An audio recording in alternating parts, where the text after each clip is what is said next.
Well, now we can speak to Sreeram Chaulia, who's Professor and Dean at the Jindal School of International Affairs. He's joining us live from New Delhi via Skype. Thank you very much for taking the time to talk to us. There's a whole range of accusations being levelled against Delhi, including, as you've just heard with our correspondent, the use of cluster bombs. What is Delhi's plan? I mean, it's quite dramatic, isn't it, for it to clear Indian-administered Kashmir, a region that depends so heavily upon tourist dollars being spent? Yeah, it's quite a grave situation which forced the hand of the Indian government to take these precautionary measures and evacuate the tourists, because I think they have credible intelligence indicating a massive series of terrorist attacks by jihadists who are sponsored by Pakistan. Do you have any idea? I think, sorry, I'm just wondering whether you have any idea as to the evidence regarding this suggestion of there being a series of planned attacks on these Hindus. Well, you know, history is the evidence for the general public. I don't think they're going to reveal the plots so that the attackers can cover up their traces. But very recently, just a few months ago, there was a massive suicide attack in Kashmir where more than 40 security forces were killed, and it remains tense. There is a lot of jihadist activity and a lot of fundamentalist groups that are itching to attack non-Muslims. So I think there is a problem here we're trying to resolve. And at the same time, I must say that India does have a plan, as you mentioned. I think they want to integrate and assimilate Kashmir fully into India, because Kashmir has had a special status or an autonomy within India for a long time under the Indian Constitution.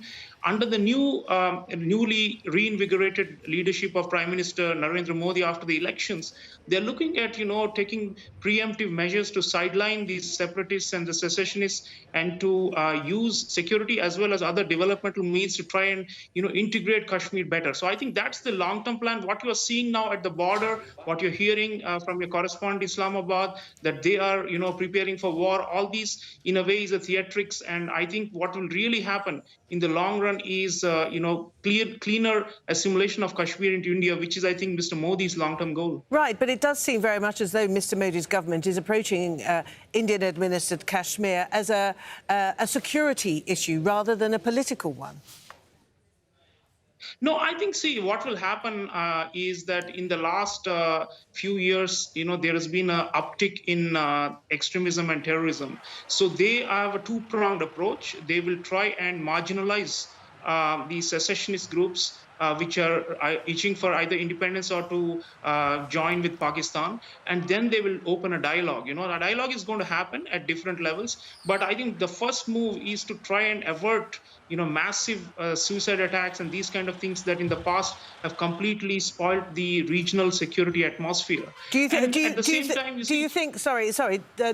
that these tens of thousands of additional soldiers are going to help that process?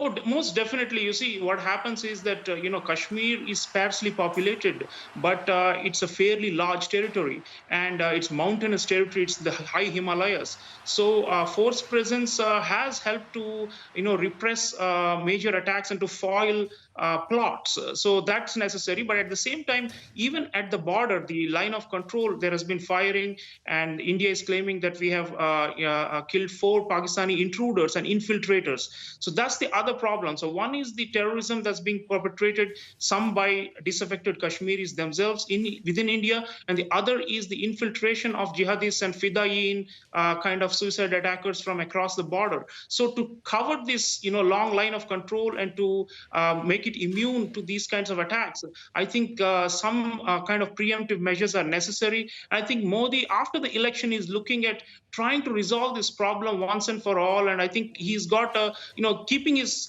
cards close to his chest, and that's why we are all guessing. But I think the real motive ultimately is for India to secure its position in Kashmir. Sreeram Chaulia, thank you very much indeed for talking to us live from New Delhi.